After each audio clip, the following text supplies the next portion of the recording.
Hello बच्चों, आप सब कैसे हैं? उम्मीद करता हूं कि आप सब अच्छे होंगे, मस्त होंगे और पढ़ाई बढ़िया से करते होंगे। ठीक है, तो आज आपका जो है फर्स्ट चैप्टर जो है साइंस में जो है ऑब्जेक्टिव होगा।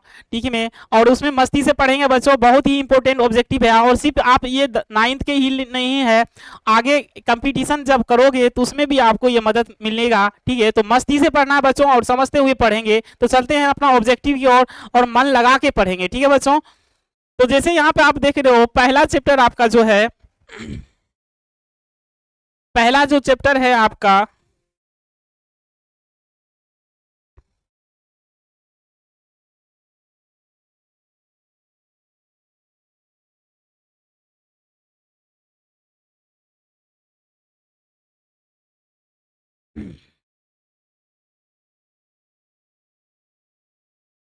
बच्चों यहाँ पे पहला जो चैप्टर है आपका, पहला जो चैप्टर है आपका हमारे आसपास के पदार्थ। ठीक है, आपके चैप्टर का क्या नाम है? हमारे आसपास के पदार्थ, जिसको अंग्रेजी में बोलते हैं मैटर इन आवर सराउंडिंग। और इसके अंतर्गत जो ऑब्जेक्टिव है हम लोग उसको डील करेंगे और मस्ती से पढ़ेंगे बच्चों, मन लगा के पढ़ेंगे। ठीक है, तो पहला क्वेश्चन जैसे यहाँ पे देख रहे हो, वायु का दाब जैसे जैसे घटता है वैसे वैसे दाब का क्वथनांक क्या होता है? तो जैसे जैसे वायु का दाब घटता है वैसे वैसे दाब द्रव का क्वथनांक भी क्या होता है? घटता है। तो बच्चों आपका जो आंसर होगा ऑप्शन नंबर आपका बी हो जाएगा। क्या हो जाएगा? बी हो जाएगा। ऑप्शन आपका क्या हो जाएगा? बी सॉरी, बी हो जाएगा।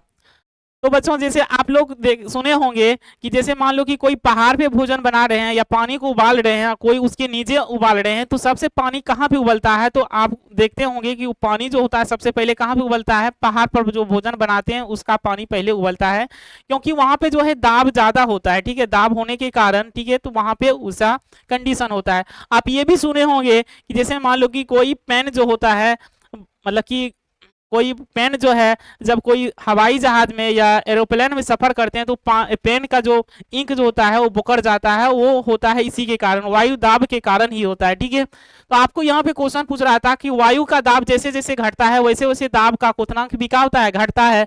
तो ए का आंसर आपका बी हो जाएगा। अगला सवाल है, गैस का द्रव में परिवर्तन क्या कहलाता है? तो गैस का द्रव में परिवर्तन आपका क्या कहलाएगा? संघनन कहलाएगा। तो दो का आपका आंसर क्या हो जाएगा? सी हो जाएगा। और मन लगा के पढ़ते जाएंगे, समझते हुए पढ़ेंगे। ठीक है, ये नहीं कि मन नहीं लगाएंगे। ठीक है, मन लगाना पड़ेगा बच्चों। ठीक है, आंसर आपका क्या हो जाएगा? दो का सी होगा। तीसरा देखो, वह ताप जिस पर ठोस द्रव में परिवर्तित होता है वो क्या कहलाता है? ठोस किस में होता है? द्रव में। ठोस जो है किस में परिवर्तित होता है? द्रव में। तो ठोस द्रव में परिवर्तित होता है तो उसका नाम है द्रवनांक। और यही चीज ऐसे रहता कि आपको ये द्रव इधर लिख देता, ठोस इधर लिख देता, तो हो जाता आपका क्या? वो क्वथनांक हो जाता। ठीक है, क्या हो जाता? क्वथनांक हो जाता। ठीक है, तो यहाँ पे ठोस द्रव में परिवर्तन होता है तो इसका मतलब है कि द्रवनांक कहलाएगा। क्या कहलाएगा? द्रवनांक कहलाएगा। तो तीन का आपका ए आंसर हो जाएगा। अगला सवाल देखो, पदार्थ के कणों को एक साथ बांध कर रखने वाला वो बल क्या कहलाता है? तो पदार्थ जो होते हैं बच्चों, तो उसके बीच एक बल होती है, उसका जो अणु होता है वो आपस में जुड़ा होता है, एक बल के जरिए जुड़ा होता है। उस बल का नाम है अंतरा अणुक बल। क्या नाम है? अंतरा अणुक बल। वो उसके अंदर जो जुड़ा होता है उसका नाम है अंतरा अणुक बल। तो कहने का मतलब है कि चार का सी आंसर आपका हो जाएगा। अगला सवाल देखो, इसमें है, वह परिक्रिया जिससे इनकी गंध वायु में चारों ओर फैल जाती है वो क्या कहलाती है? तो वायु में जो होता है, जैसे हम लोग मोमबत्ती जलाते हैं, ठीक है, अगरबत्ती जलाते हैं बच्चों, और कोई भोजन बनाते हैं तो वो हमारे नाकों तक पहुंचते हैं, श्वसन के जरिए, हमारे हवा के जरिए हमारे नाकों तक पहुंचते हैं। तो उसमें किसकी भूमिका होती है? विसरण की भूमिका होती है। किसकी भूमिका होती है? विसरण की। और वैसे भी यहाँ पे क्वेश्चन पूछा जा रहा है कि वह परिक्रिया जिससे इनकी गंध वायु में चारों ओर फैल जाती है वो क्या कहलाती है? तो विसरण कहलाती है। तो आंसर आपका क्या हो जाएगा? बी हो जाएगा। अगला सवाल देखो, निम्न में से कौन पदार्थ का मौलिक गुण है? तो मौलिक गुण जो है बच्चों, ये द्रव्यमान है और आयतन है, इसको मौलिक गुण कहा जाता है। याद रखना, पदार्थ का मौलिक गुण क्या होता है? द्रव्यमान और आयतन होता है। और पदार्थ की तीन मुख्य अवस्था होती है जिसका नाम है ठोस, द्रव, गैस। ये सारे चीज को आपको ध्यान से समझना है। ठीक है, अगला सवाल देखो, पदार्थ के कण जो होते हैं वो क्या होते हैं? अति सूक्ष्म होते हैं, गति ऊर्जा युक्त होते हैं, एक दूसरे को आकर्षित करते हैं। तो ये तीनों लक्षण होते हैं, इसका मतलब इनमें से सभी होगा। ऑप्शन आपका क्या हो जाएगा? 7 का आपका ऑप्शन क्या हो जाएगा? डी हो जाएगा। ओके जी।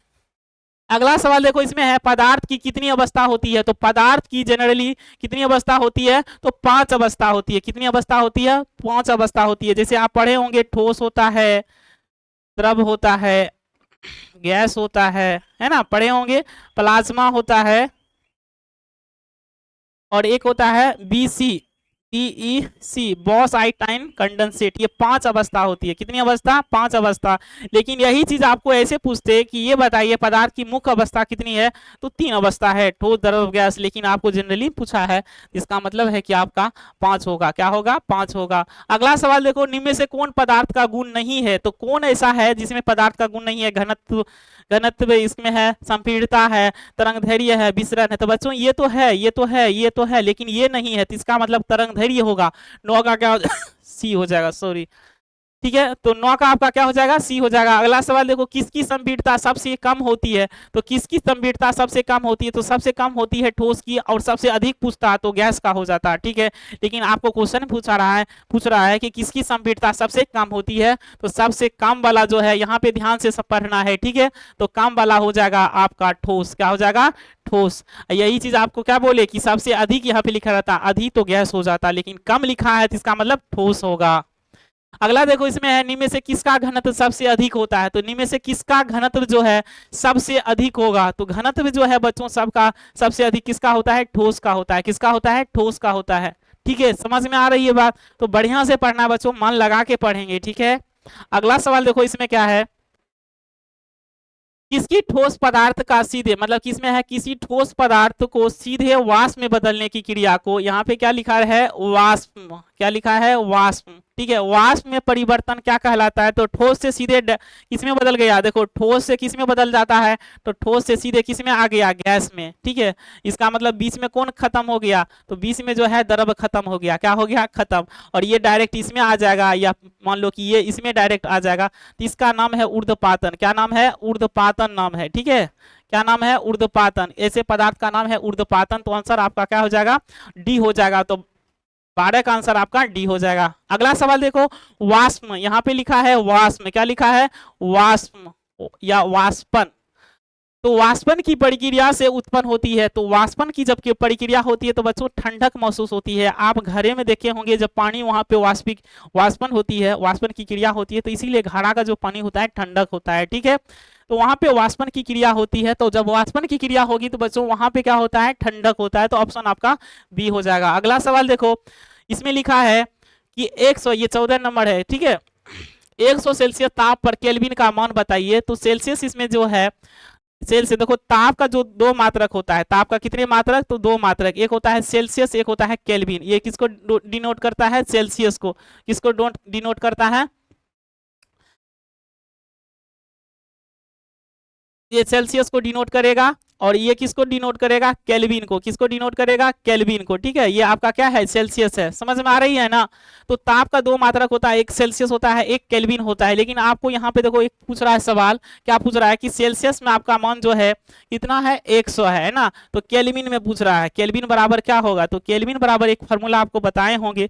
तो केल्विन बराबर एक फॉर्मूला होता है, केल्विन बराबर फॉर्मूला इसमें हो जाएगा, देखो केल्विन बराबर हो जाएगा 273 पॉइंट में लिखा है, यहाँ पे 15 लिया है, तो इसका मतलब आप भी ले लो। ठीक है, प्लस में क्या लिखोगे? सेल्सियस। तो इसमें 273.15 लिखोगे, और उसके सॉरी 15 नहीं पढ़ेंगे, पॉइंट के बाद एक एक करके पढ़ते हैं, तो 0.15 पढ़ेंगे। और सेल्सियस का मान देखो कितना दिया है? 100 दिया है। तो जब इसको ऐड करोगे तो 373, अब पॉइंट क्या हो जाएगा? 5 हो जाएगा। और केल्विन में पूछ रहा था, ये आपका आंसर होगा। तो देखो कहाँ पे रहे? 373 प्लस ये, तो ये आपका आंसर हो जाएगा। तो 14 का आपका बी आंसर होगा। अगला सवाल देखो, किसी पदार्थ का केल्विन में इतना मान है, केल्विन में कितना है? इतना है। तो सेल्सियस में पूछ रहा है या सेंटीग्रेड में पूछ रहा है, तो सेल्सियस में क्या करेंगे? जितना दिया है ना बच्चों, जितना दिया है, इसमें से क्या करेंगे? 273 पॉइंट पॉइंट के बाद कितना है? 15 है। इसको जब लेस करोगे तो इसका जो आंसर होगा कितना हो जाएगा? 400 हो जाएगा। देखो करो, सेल्सियस में पूछ रहा है ना जी, तो यहाँ पे देखो इसका पॉइंट के बाद इधर तो 2 को 0 हो जाएगा, ठीक है, क्या होगा 2 को 0, 5 में से तो 2 होगा, ठीक है, उसके बाद 7 में से 7 जाएगा तो 0 होगा, ठीक है, 6 में से 4 होगा, ठीक है। यहाँ पे देखो सी का मान जो निकालोगे इसमें से इसको घटाओगे कितना होगा 0 होगा, 1 में से 1 घटाओगे 0 होगा, है ना। और यहाँ पे क्या लिखा है, यहाँ पे तो 3 है ना जी, गलत लिखवे किए हैं, यहाँ पे आपका 3 है, एक बार फिर से लिखते हैं। देखो ये चीज जो है ना नंबरिकल चीज है, और इस चीज को आप समझोगे नहीं, ऐसे लिख दोगे टिक कर दोगे तो नहीं होगा, ठीक है, ऐसे में काम चलने वाला नहीं है। आपको सेल्सियस में पूछ रहा है तो सेल्सियस में क्या करते हैं, केल्विन माइनस क्या करते हैं, माइनस में क्या करते हैं 273.15 क्या करेंगे लेस करेंगे, ठीक है, ये आपका सेल्सियस में निकलेगा। तो के का मान देखो इसमें दिया है इतना दे दिया है, ठीक है, और इसमें से घटाना है 273.15 घटाना है, ठीक है, इसको जैसे घटाओगे तो इसका आपका आंसर आएगा 0 पॉइंट ऐसे ऐसे आएगा, ठीक है। तो आंसर आपका क्या आ गया 400 आ गया, तो आंसर आपका क्या हो जाएगा 400, आंसर क्या हो जाएगा डी हो जाएगा, यानी 15 का आपका क्या हो जाएगा डी हो जाएगा। और ये फॉर्मूला कैसे हुआ जी, तो ये फॉर्मूला आपको पता होना चाहिए कि के बराबर क्या होता है 273 प्लस में सी होता है। यही चीज यदि आपको ऐसे पूछ दे तो के माइनस क्या हो जाएगा 273, इधर क्या हो जाएगा सी हो जाएगा। तो ये सारे चीज को आपको समझ में आना चाहिए, ठीक है, तभी आप क्या कर सकते हो इसको डील कर सकते हो। मजा आ रहा है पढ़ने में, तो आंसर देखो इसका क्या हो जाएगा डी हो जाएगा। और अगला सवाल देखो इसमें क्या है, सौरमंडल में प्लाज्मा अवस्था की उत्पत्ति का कारण क्या है। तो प्लाज्मा उत्पत्ति की कारण क्या है बच्चों, इसमें है उच्च ताप है, क्या है उच्च ताप है कि चौथी अवस्था, ये प्लाज्मा जो है पदार्थ की कौन अवस्था है चौथी अवस्था है, और इसमें चौथी अवस्था में जो होता है इसमें तापमान जो होता है इसका बहुत ही ज्यादा होता है, तो आंसर होता है उच्च ताप, ठीक है, आंसर क्या हो जाएगा उच्च ताप। समझ में आ रही है बात।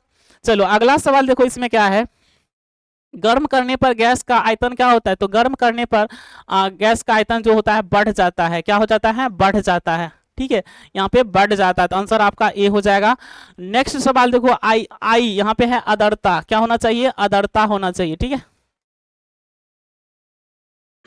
आर्द्रता वायु में गीले कपड़े क्या होते हैं, जब मान लो कि वर्षा का मौसम होता है आप कपड़े को सुखाते हो तो क्या तेजी से सूख जाता है या जल्दी से सूख जाता है, मतलब तेजी मतलब जल्दी होता है, तो यानी जल्दी से सूखता है या देर से सूखता है, तो कैसे सूखता है बताओ।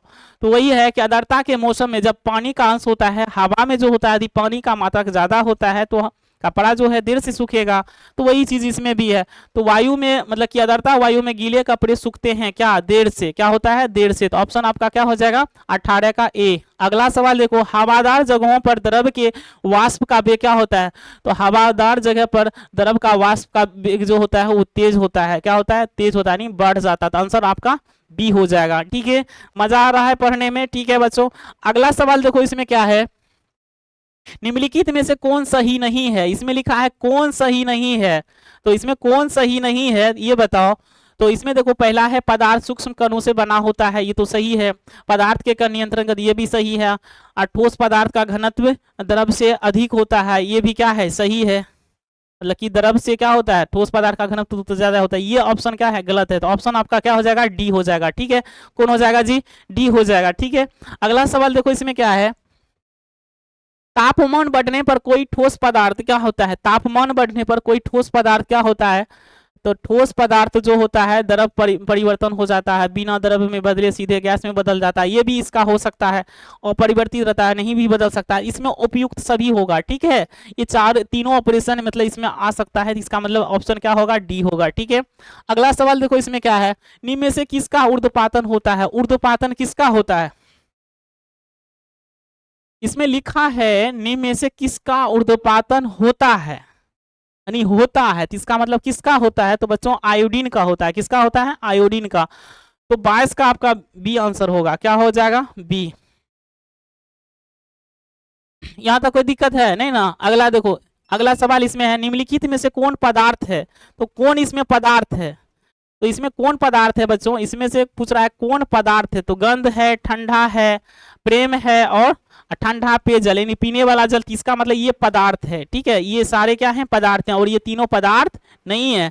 समझ में आ रही है बात? ये आपका क्या है, पदार्थ है, और वो जो है तीनों पदार्थ नहीं है, क्योंकि पदार्थ का आप डिफिनेशन जानते होंगे कि जो स्थान घेरे, जिसमें भार हो, जो दबाव एवं रुकावट डाले, ठीक है, उसका नाम है पदार्थ। लेकिन इसमें देखो, इसमें प्रेम में क्या स्थान घेरता है, ठंडा में क्या स्थान घेरता है, गंध में क्या स्थान घेरता है, नहीं ना, तो इसमें तीनों नहीं होगा, आंसर आपका डी होगा। अगला सवाल देखो, निम्नलिखित में से कौन पदार्थ नहीं है, इसमें नहीं जोड़ा है, क्वेश्चन को भी ध्यान से पढ़ना है, यदि पढ़ोगे कुछ मार दोगे कुछ तो फिर क्या हो जाएगा, गड़बड़ हो जाएगा।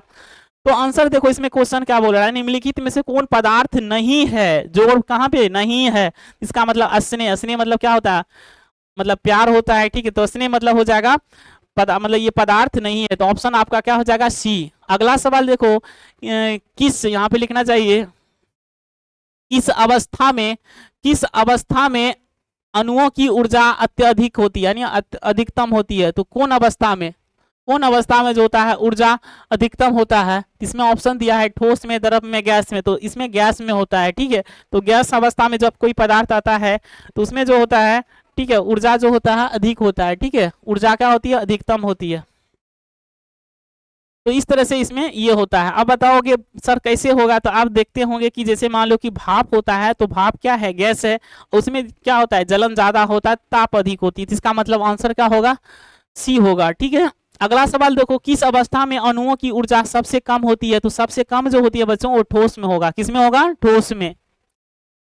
नेक्स्ट सवाल है, निम्नलिखित में से द्रव में कौन अनिश्चित होता है, क्या लिखा है, अनिश्चित, कौन ऐसा है पदार्थ का गुण जिसमें कि अनिश्चित होता है, ठीक है, तो अनिश्चित जो होता है बच्चों वो किसका होता है, वो होता है आपका आकार, ठीक है, क्या होगा, आकार। देखो आंसर में क्या लिखा है, इसमें लिखना चाहिए यहाँ पे घनत्व, क्या लिखना चाहिए, घनत्व।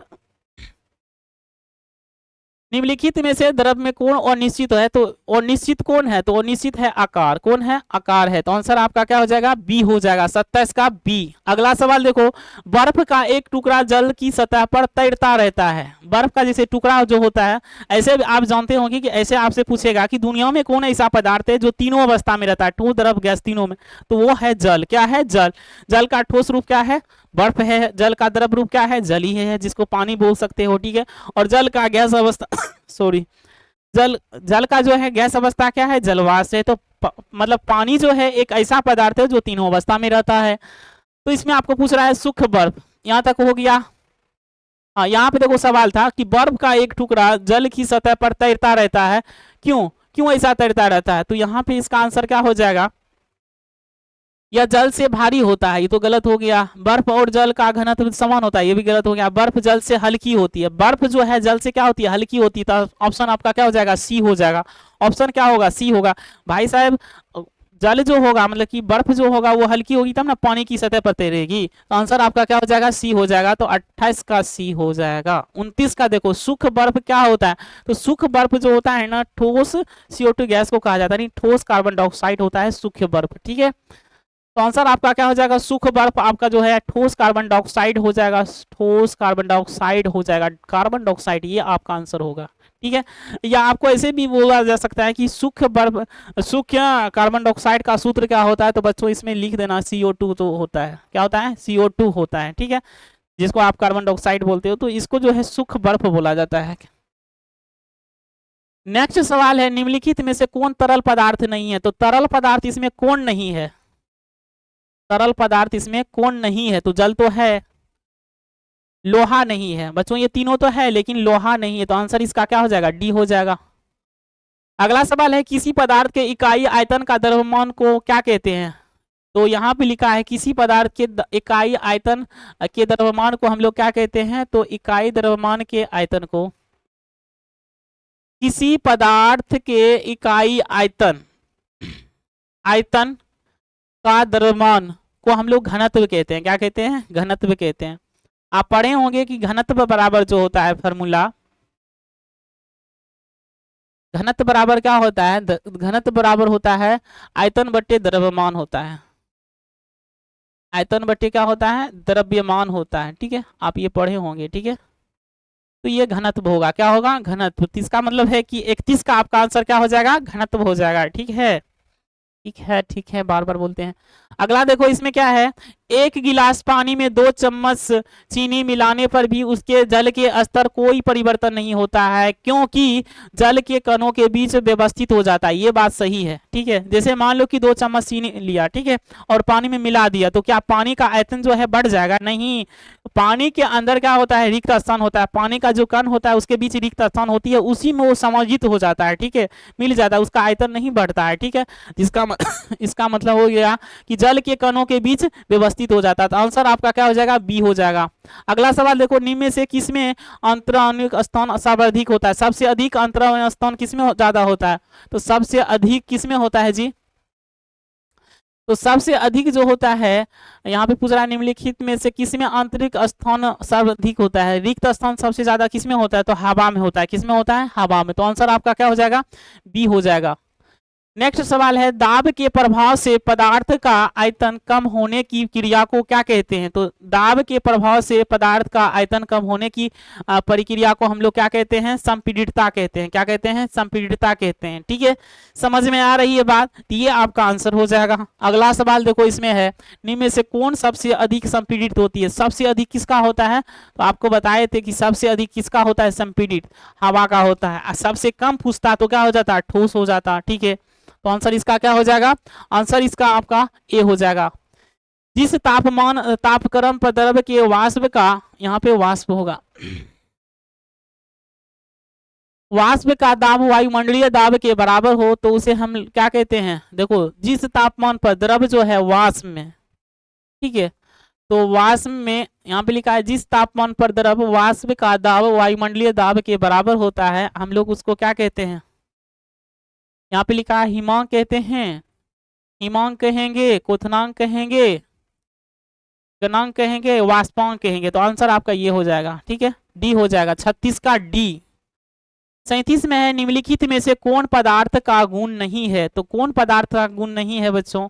इसमें आपका डी हो जाएगा। क्या हो जाएगा? नंगी आंखों से दिखाई नहीं देना, ये तो पदार्थ का गुण नहीं है, ठीक है। और ऊपर में जो है वो सारे 3 जो है वो पदार्थ का गुण है, ठीक है। ये आपका आंसर हो गया ऑप्शन नंबर डी। किसी गैस का द्रव में परिवर्तन हुए बिना सीधे ठोस अवस्था में बदल जाना, वो आपका ऊर्ध्वपातन होता है। यहाँ पे कंपातन लिख दिया है, ये आपका आंसर क्या हो जाएगा?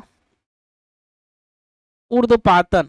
वो कौन सा पदार्थ कहलाएगा? ऊर्ध्वपातन। ऑप्शन नंबर आपका डी हो जाएगा। समझ में आ रही है? नेक्स्ट सवाल देखो, नेक्स्ट में क्या है?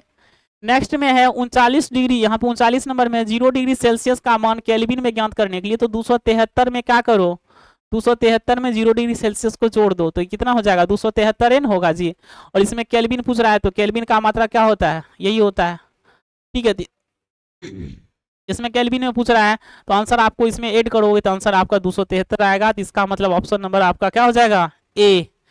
नेक्स्ट सवाल है, निम्न में से कौन ठोस नहीं है? ठोस इसमें से कौन नहीं है? तो जी पारा नहीं है, ठीक है, पारा नहीं होगा। अगला सवाल देखो, निम्न में से द्रव को चुने। द्रव इसमें कौन है? तो बच्चों इसमें जल, जल लिख दिया है, ये 2 को चीज लिख दिया है। इसका मतलब है इसमें ए भी होगा, सी भी होगा, ठीक है, ए और सी दोनों होगा, ठीक है। लेकिन यहाँ पे डी में लिखना चाहिए डी में लिखना चाहिए ए तथा सी। क्या लिखना चाहिए डी में?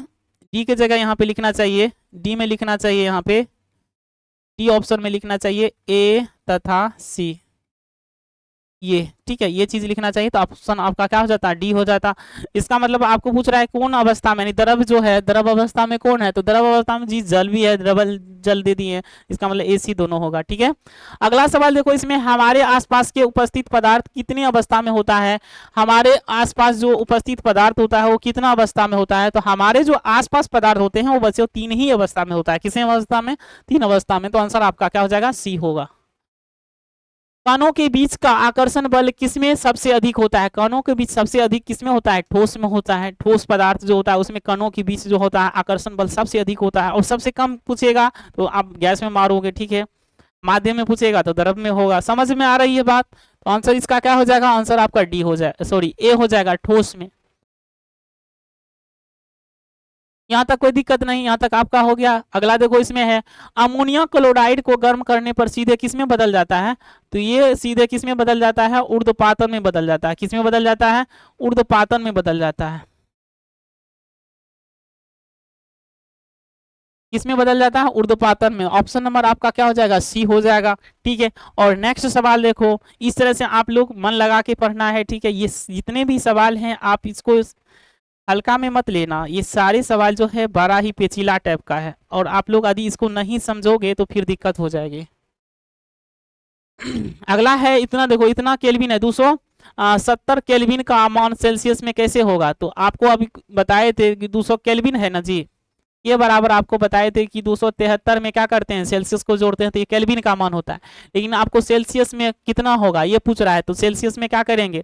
तो सेल्सियस में निकालने के लिए 273 में से क्या करेंगे, यानी केल्विन में से, सेल्सियस में निकालने के लिए केल्विन में से किसको घटाएंगे? 273 को घटाएंगे। ठीक है, तो 273 को घटाओ, केल्विन का मान लिखो यहाँ पे, और 273 को घटाओ। केल्विन का मान देखो यहाँ पे दिया है, केल्विन का मान कितना दिया है, ऊपर में देखो दिया है 470 केल्विन है ना, 470 दिया है, कितना दिया है? 470, यहाँ पे लिखो 470, और इसमें से घटाओ 273 को, तो 10 में से 3 घटेगा तो 7 बचेगा जी, और 6 में से तो 16, इसका हो गया 16 में से 7 तो 9 हो गया, ये बचेगा 3, 3 में से 1 तो 197, तो 197 आपका आंसर होगा सी। क्या हो जाएगा? सी। अगला सवाल देखो, किसी ठोस के इकाई द्रव्यमान को द्रव अवस्था में बदलने बिना ताप में बदल ले। देखो यहाँ पे क्या है, द्रव अवस्था से, यहाँ पे लिखा है इकाई द्रव्यमान को द्रव अवस्था में बदलने में बिना ताप बदले जितनी उष्मा लगती है वो ठोस का क्या कहलाता है? वो ठोस का क्या कहलाता है जी? द्रव अवस्था में बदले बिना, यानी कोई द्रव को द्रव अवस्था में बदले बिना, तो द्रव अवस्था में बदले बिना उसमें कितनी मतलब कि ताप लगती है।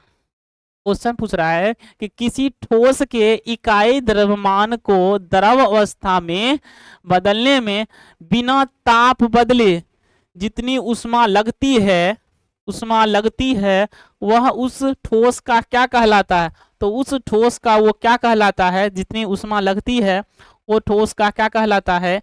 यहाँ पे लिखा है द्रवण उष्मा कहलाता है, वाष्पन उष्मा कहलाता है, वाष्पीकरण कहलाता है, तो वो यहाँ पे द्रवण उष्मा होगा। ठीक है, क्या हो जाएगा? द्रवण उष्मन होगा। ठीक है, यहाँ तक कोई दिक्कत नहीं। अगला सवाल देखो, इसमें है, निम्न में से कौन पदार्थ सामान्य अवस्था में नहीं है?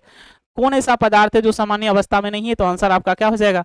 डी हो जाएगा, क्योंकि ऊपर में जो है ठोस द्रव गैस वो सामान्य अवस्था में है, लेकिन प्लाज्मा ऐसा पदार्थ है जो सामान्य अवस्था में नहीं है। अगला सवाल देखो, वायुमंडलीय दाब पर 1 केजी द्रव को उसके द्रव्यमान पर गैसीय अवस्था में परिवर्तित करने के लिए आवश्यक उष्मा को हम लोग क्या कहते हैं? तो आवश्यक उष्मा को, 1 केजी द्रव को उसके द्रव्यमान पर बदलने के लिए, तो उसमें जो अब उष्मा लगती है, आवश्यक उष्मा को वाष्पीकरण की उष्मा कहते हैं। क्या कहते हैं? वाष्पीकरण की, सॉरी, वाष्पीकरण की उष्मा नहीं कहेंगे। यहाँ पे देखो, वायुमंडलीय दाब पर 1 केजी द्रव को उसके द्रव्यमाप पर गैसीय अवस्था में सॉरी, गैसीय अवस्था में परिवर्तित करने के लिए आवश्यक उष्मा को हम लोग कहते हैं वाष्पीकरण की गुप्त उष्मा। वाष्पीकरण की क्या हो जाएगी? गुप्त उष्मा। ठीक है, ये सारे जो क्वेश्चन है पेचीला टाइप का है, यदि आप लोग ध्यान से नहीं पढ़ोगे, नहीं समझोगे, फिर दिक्कत हो जाएगी। ठीक है, तो इसका आंसर डी हो जाएगा। निम्न में से कौन पदार्थ नहीं है? अब बताओ कौन पदार्थ नहीं है? तो सूर्य का प्रकाश पदार्थ नहीं है, तो आंसर आपका क्या हो जाएगा? डी हो जाएगा। 49 का डी होगा। क्या होगा? डी। अगला सवाल देखो, इसमें क्या है, अगला सवाल इसमें क्या है, पदार्थ के विसरण की दर में से कौन क्रम है? तो विसरण की जो दर है सबसे ज्यादा किसमें होती है? विसरण मतलब समझ रहे हो ना, जिसमें कि कोई गंध जो होता है हवा के माध्यम से दूसरे जगह तक पहुंचाने का काम करता है, वो किसके जरिए होता है? विसरण के जरिए होता है। और सबसे ज्यादा विसरण का दर किसमें होता है? गैस में होता है, उसके बाद द्रव में होता है, उसके बाद ठोस में होता है। तो सबसे ज्यादा किसमें होता है? गैस में, गैस के बाद द्रव में, द्रव के बाद ठोस में। इसका मतलब ऑप्शन आपका क्या हो जाएगा? ए। अगला है, वाष्पीकरण की क्रिया द्रव में किस भाग में होती है? वाष्पीकरण की क्रिया जो है द्रव में किस भाग में? तो सतह पर होती है। किसमें होती है? सतह पर होती है। जब आप देखते होंगे, आप पढ़े होंगे जलचक्री के बारे में कि जब वाष्पीकरण की क्रिया जो होती है वो जल को क्या करते हैं? भाप बना के उड़ा लेते हैं, उसकी जो गंदगी होती है वो नीचे क्या होता है? रह जाता है, वहीं पे रह जाता है, तो वो सतह पर होती है। सूक्ष्म बर्फ क्या होता है? तो सूक्ष्म बर्फ जो होता है ठोस कार्बन डाइऑक्साइड होता है, ये आपको बताए हैं। कि ये आपका सी हो जाएगा। ठीक है, नेक्स्ट सवाल है पदार्थ का अवस्था परिवर्तन कैसे होता है। तो पदार्थ का अवस्था परिवर्तन कैसे होता है, तो इनमें आपका सभी हो जाएगा क्योंकि ये सारे कंडीशंस में आ जाते हैं। गर्म करने पर पदार्थ के ठोस अवस्था से सीधे गैसीय अवस्था में चलने जाने की क्रिया को क्या कहते हैं। देखो इसमें क्या लिखा है, गर्म करने पर। ठीक है, गर्म करने पर पदार्थ के ठोस अवस्था से सीधे किस अवस्था में, गैस अवस्था में आ जाता है। तो इसका मतलब है कि वो ऊर्ध्वपातन है। क्या है, ऊर्ध्वपातन है, यानी ठोस से सीधे किस में आ गया, गैस में हो गया। इसका मतलब द्रव में नहीं आके सीधे किस में आ गया, गैस में हो गया। ठीक है, गैसीय अवस्था में आ गया तो इसका मतलब ऊर्ध्वपातन है। ठीक है, अगला सवाल है निम्न में से कौन वाष्पीकरण, यहाँ पे लिखना चाहिए वाष्पीकरण,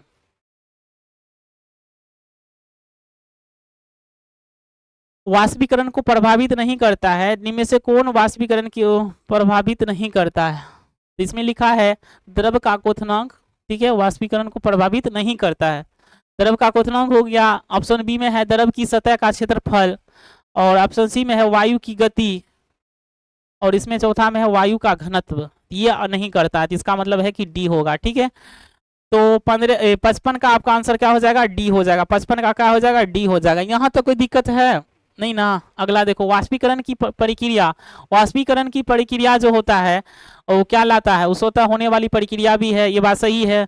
द्रव के क्वथनांक पर निर्भर करता है, ये बात भी सत्य है। शीतलता उत्पन्न करती है, ये भी सत्य है। इसका मतलब उपयुक्त क्या होगा, डी होगा। ठीक है, यानी उपयुक्त सभी। 56 का क्या होगा, डी। 57 में देखो वाष्पीकरण की गुप्त उष्मा क्या होती है। तो वाष्पीकरण की गुप्त उष्मा जो होती है वो क्या होती है, वाष्पीकरण में मुक्त उष्मा करती है, वाष्पीकरण में शोषित उष्मा करती है। उसके बाद है क्वथनांक पर किसी द्रव के वाष्पीकरण होने में अवशोषित उष्मा। ठीक है, क्वथनांक पर किसी द्रव के वाष्पित होने में अवशोषित उष्मा करती है। देखो इसमें क्वेश्चन क्या है, वाष्पीकरण की गुप्त उष्मा क्या है, किसको कहेंगे।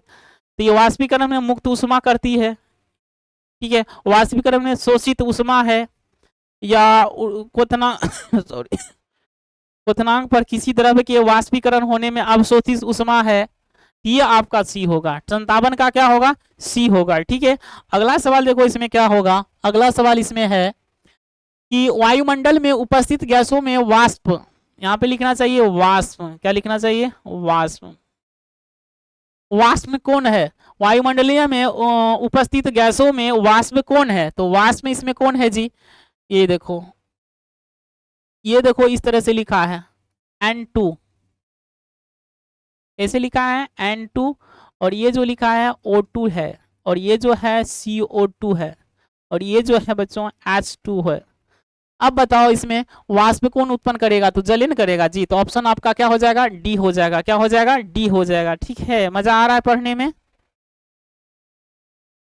प्लाज्मा क्या है, प्लाज्मा पदार्थ की चौथी अवस्था है, ये आपको बता दिए हैं। नेक्स्ट सवाल देखो, हाइड्रोजन सल्फाइड गैस की गंध दूर करने से मौसू होती है, ऐसे किस प्रकार से होती है। मतलब कि यहाँ पे देखो हाइड्रोजन सल्फाइड गैस की गंध जो होता है दूर तक जाता है। तो जब दूर तक जाता है ना, तो अभी आपको बताए थे कि वो विसरण होता है। क्या होता है, विसरण के जरिए होता है। तो आंसर आपका क्या हो जाएगा, ऑप्शन ए होगा। ठीक है, निम्न में से कौन सही नहीं है। अब इसमें कौन ऐसा है कि जो सही नहीं है। ठोस पदार्थ के कणों की गति ऊर्जा न्यूनतम होती है, इसमें कौन सही नहीं है वो उसको चुनना है। द्रव तरल होते हैं किंतु ठोस ठोस पदार्थ, यहाँ पे पदार्थ ठोस होते हैं किंतु ठोस होते हैं, ठोस पदार्थ यहाँ पे लिखना चाहिए, ठोस पदार्थ होते हैं। द्रव यहाँ पे द्रव तरल होते हैं किंतु ठोस होते हैं। द्रव द्रव जो है वो तरल होते हैं किंतु ठोस होते हैं। वाष्पीकरण क्रिया की द्रव की सतह के अंदर होती है। ये मतलब इसमें पूछ रहा है कि इनमें से कौन सही नहीं है। द्रव तरल होते हैं किंतु ठोस, यहाँ पे लिखना चाहिए, यहाँ पे लिखना चाहिए नहीं। क्या है, नहीं है। यहाँ पे क्या है, नहीं है। क्या लिखा हुआ है, नहीं नहीं है। ठीक है, नहीं होते हैं। तो ये बात तो सही है। वाष्पीकरण की क्रिया द्रव की सतह के अंदर होता है, सतह के अंदर नहीं होता है जी, सतह के बाहर होता है। इसका मतलब ये सही है। नहीं होने वाला क्या होगा, सी। ऑप्शन क्या हो जाएगा, सी हो जाएगा। अगला सवाल देखो, निम्न में से कौन ऊर्ध्वपातित नहीं होता है। तो ऊर्ध्वपातित इसमें कौन नहीं होता है जी, गंधक। ये गंधक नहीं होता है, तो ऑप्शन आपका ए हो जाएगा, क्योंकि ये तीनों को जो है आयोडीन, नौसादर, कपूर, ये सब जो है ऊर्ध्वपातित पदार्थ है, मतलब कि ठोस में रहेगा, जब इसको जलाओगे तो ये सीधे किस में बदल जाता है, गैस में बदल जाता है, ठीक है। लेकिन ये गंधक जो है ऐसा पदार्थ नहीं है, तो ऑप्शन आपका ए हो जाएगा 62 का ए। नेप्थिलीन की गोली कुछ समय बाद बिना कोई अवशेष छोड़े गायब हो जाती है, ऐस किस प्रक्रिया के जरिए होता है, तो ये आपका हो जाता है ऊर्ध्वपातन। किसके जरिए होता है, ऊर्ध्वपातन के जरिए। गायब हो जाता है ना, ठोस में रहता है गायब हो जाता है, इसका मतलब ऊर्ध्वपातन होगा। क्या होगा, ऊर्ध्वपातन होगा। समझ में आ रही है ना। अगला सवाल देखो, इसमें है खाना बनाने वाली गैस की गंध किस चौकी की उपस्थिति के कारण होती है। खाना बनाने वाली गैस की गंध किस चौकी की उपस्थिति के कारण होता है। तो बच्चों गैस बनाने वाला एलपीजी गैस जो होता है ये द्रव अवस्था में होता है। कौन अवस्था में, द्रव अवस्था में होता है। तो इसमें कौन ऐसा पदार्थ मिलाया जाता है जो कि गंध करता है, तो इथाइल मरकैप्टन होता है, इथाइल मरकैप्टन होता है, ठीक है। तो 64 का आपका जो होगा ए होगा, और ये इसीलिए मिलाया जाता है क्योंकि जब कहीं से रिस हो जाता है, मतलब बहने लगता है, तो वहां से गंध करता है और पता चल जाता है वहां से गैस निकल रही है, और ये द्रव अवस्था में होती है। किस अवस्था में होती है, द्रव अवस्था में, ठीक है। तो आंसर इसका क्या हो जाएगा, ए। वाधिकरण की क्रिया होती है ठंडक, यहाँ पे वाधिकरण नहीं होना चाहिए, यहाँ पे लिखना चाहिए वाष्पीकरण। क्या लिखना चाहिए, वाष्पीकरण की क्रिया क्या होती है, वो क्या करती है, वो ठंडक पैदा करती है। तो ऑप्शन आपका क्या हो जाएगा, ए हो जाएगा। अगला सवाल देखो, जल, पेट्रोल और सीमेंट इसका लिखना चाहिए स्प्रेंट, ठीक है। स्प्रिंट के वाष्पीकरण का दर सही क्रम कौन होगा। तो सबसे पहले देखो इसमें वाष्पीकरण की जो क्रिया होगी सबसे पहले किसकी होगी ज्यादा, पेट्रोल का। तो पेट्रोल का सबसे ज्यादा हो गया, उसके बाद सीमेंट का होगा, उसके बाद जल का होगा। तो ऑप्शन आपका क्या हो जाएगा, सी होगा। क्या होगा, सी। नेक्स्ट सवाल देखो, ठोस पदार्थ का संपीड़ित तन। तो ठोस पदार्थ का जो संपीड़ित तन द्रव से कम होता है किंतु गैस से अधिक होता है। ये तो गलत हो गया ना, द्रव से अधिक होता है, द्रव से अधिक होता है किंतु गैस से कम होता है, ये भी गलत है। संपीड़ितन तो सबसे कम होगा, द्रव और गैस दोनों से अधिक होता है, ये भी गलत है। द्रव और गैस दोनों से कम होता है, ये बात सही है। तो आपका डी हो जाएगा, ठीक है। तो पहले जो है क्वेश्चन को ध्यान से पढ़ना है, यदि हम लोग क्वेश्चन को ध्यान से नहीं पढ़ेंगे, ठीक है, तो फिर दिक्कत हो जाएगा, ठीक है, और गलत मार देंगे। सही कथन को चुने, द्रव को गैसों की अपेक्षा आसानी से संपीड़ित किया जा सकता है। द्रव को गैस की अपेक्षा, ठीक है, आसानी से संपीड़ित किया जा सकता है, ये कथन नहीं होगा। गैसों का विसरण नहीं होता है किंतु द्रवों का विसरण होता है, ये बात भी क्या है, गलत है। ठोस पदार्थों की आकृति और उसके आयतन निश्चित होता है, ये बात क्या है, सही है। इसमें आपको सही चुनने के लिए कहता है, तो इसका मतलब सी होगा। तो आपका जो होगा सी होगा, क्योंकि ठोस पदार्थ जो होता है उसका आकार और आयतन दोनों क्या होता है, निश्चित होता है। तो ये बात तो सही है ना, तो इसका क्या हो जाएगा, 68 का सी हो जाएगा। 69 में देखो, पदार्थ के कणों के बीच उपस्थित आकर्षण बल को क्या कहते हैं। तो पदार्थ के कणों के बीच जो होता है उपस्थित आकर्षण बल को हम लोग क्या कहते हैं, तो उसे हम लोग कहते हैं अंतरानुक बल, ठीक है, अंतरानुक बल कहते हैं। देखो कंफ्यूजन वाला वर्ड है ना, तो आंसर आपको ये मारना है, ठीक है, बी मारना है। तो 69 का आपका जो आंसर होगा वो क्या होगा, बी होगा। समझ में आ रही है बच्चों।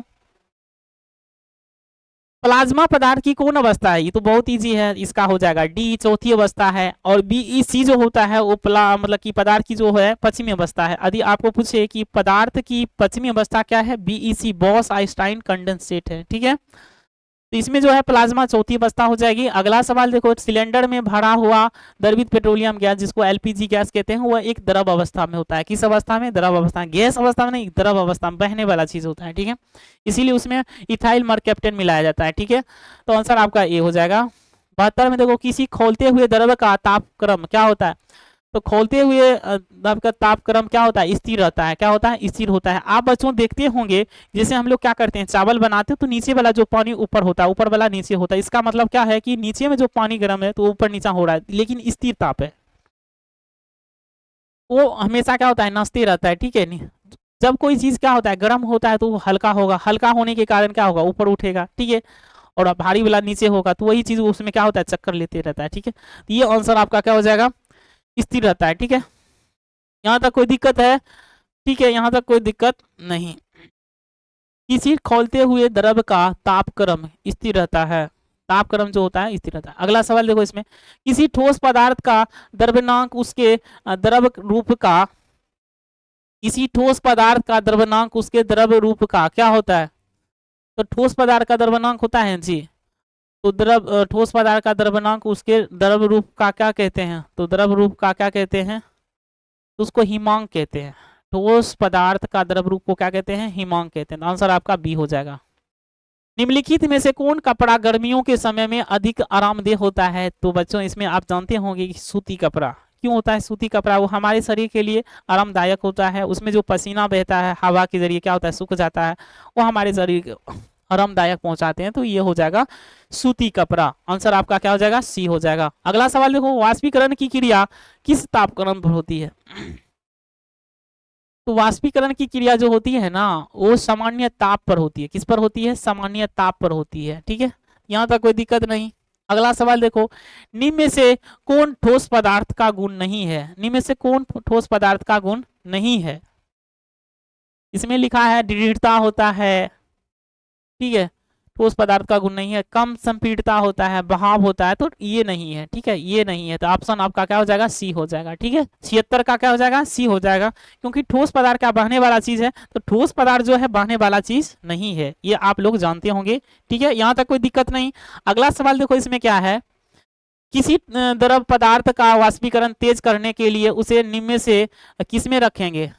तेज करने के लिए थाली में रखेंगे, क्योंकि थाली में रखने से उसका एरिया जो होता है, उसका क्षेत्रफल जो होता है बहुत ज्यादा हो जाता है और वाष्पीकरण की क्रिया वहां पे ज्यादा होती है। तो आप क्वेश्चन पढ़े होंगे कि प्लेट की अपेक्षा, जैसे मान लो कि ग्लास की अपेक्षा प्लेट में चाय जल्दी क्या होती है? गर्म, मतलब जल्दी क्या हो जाती है? ठंडा हो जाती है। उसके पीछे रीजन यही है, उसका जो एरिया होता है, प्लेट का जो एरिया होता है बहुत ज्यादा होता है और उसमें जो होता है वाष्पीकरण क्रिया बहुत तेजी से होती है।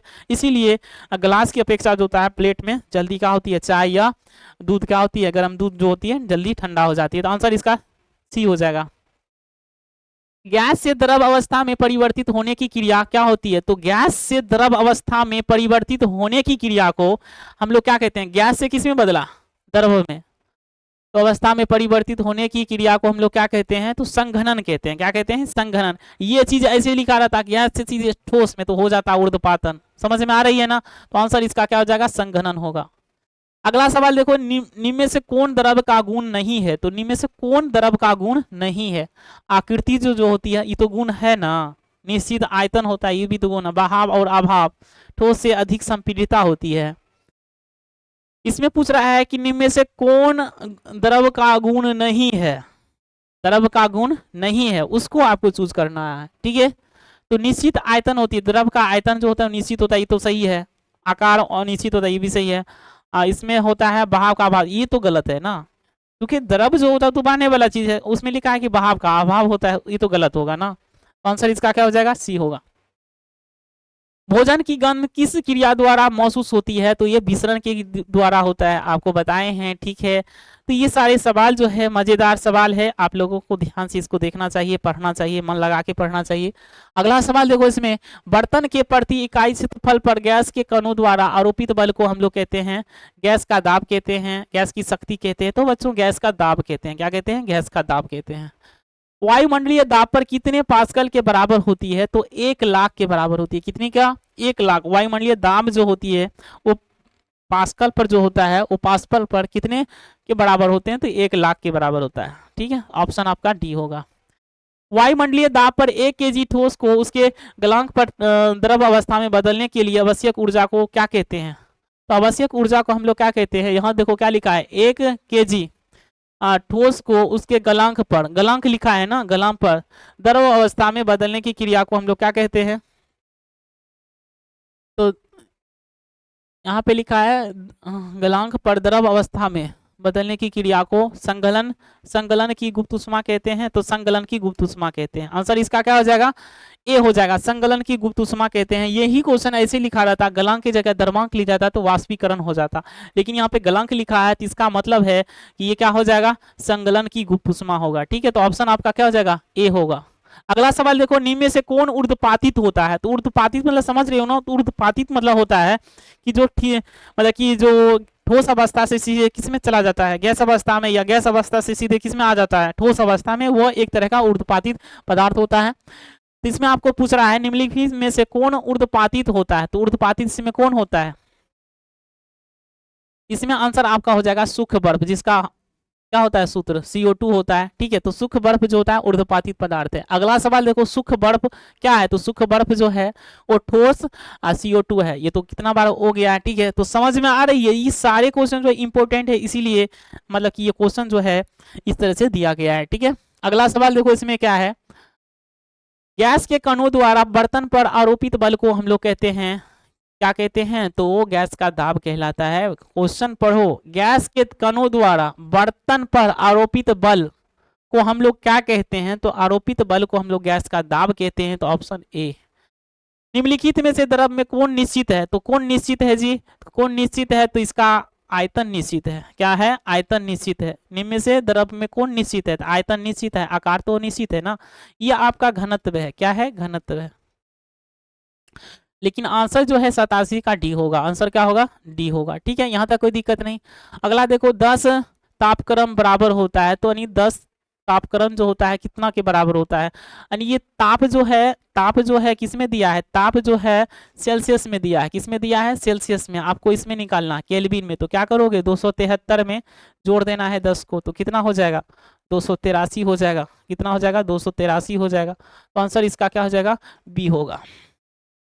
जब वाष्प संघनित होता है, तो जब वाष्प संघनित होता है तो क्या होता है? वह वाष्प अवशोषित करती है, ऊष्मा को अवशोषित करती है। वह वाष्प वाष्प यहाँ पे लिखना चाहिए वाष्प। क्या लिखना चाहिए? वाष्प। वाष्प उत्सर्जित करती है, उसका ताप बढ़ जाता है, उसका ताप घट जाता है।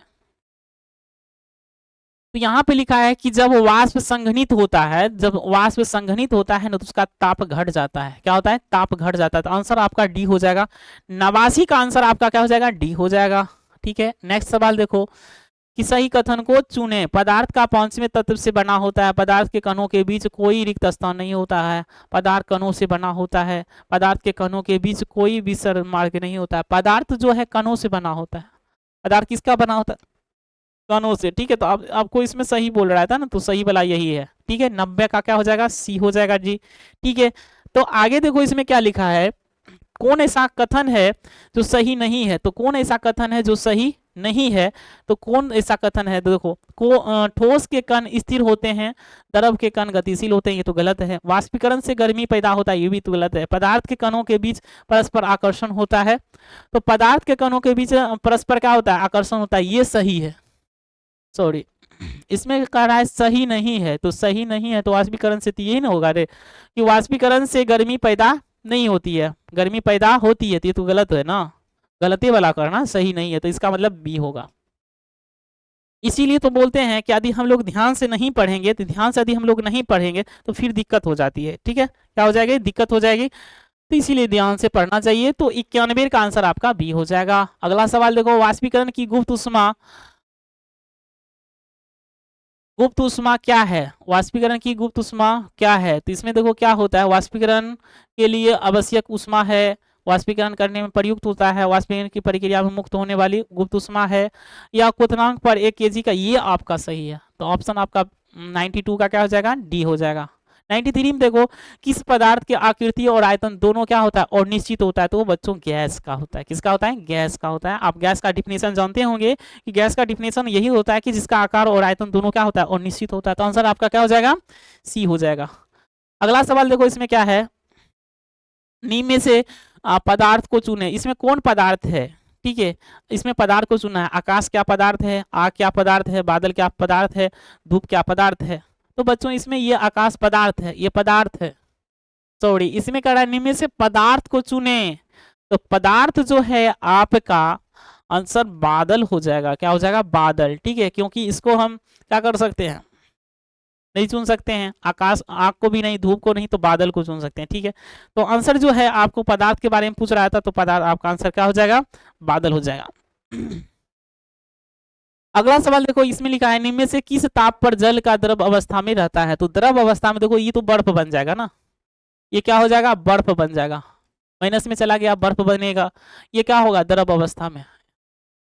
ये जो है ये जो होगा वाष्प अवस्था में आ जाएगा, इसमें वाष्प में, ये भी वाष्प में, ये भी क्यों अवस्था में, वाष्प अवस्था में, ठीक है। लेकिन ये जो होगा ये आपका द्रव अवस्था में, ठीक है। तो आंसर इसमें कौन हो जाएगा जी, तो इसमें आंसर आपका डी हो जाएगा, 95 का क्या हो जाएगा, डी हो जाएगा। अगला सवाल देखो, इसमें क्या लिखा है, अगला सवाल है दाब बढ़ने पर किसी द्रव का क्वथनांक क्या होता है, बढ़ता है। दाब बढ़ने पर किसी द्रव का क्वथनांक क्या होता है, बढ़ता है। तो ऑप्शन आपका क्या हो जाएगा, ए हो जाएगा। ऑप्शन आपका क्या हो जाएगा, ए हो जाएगा।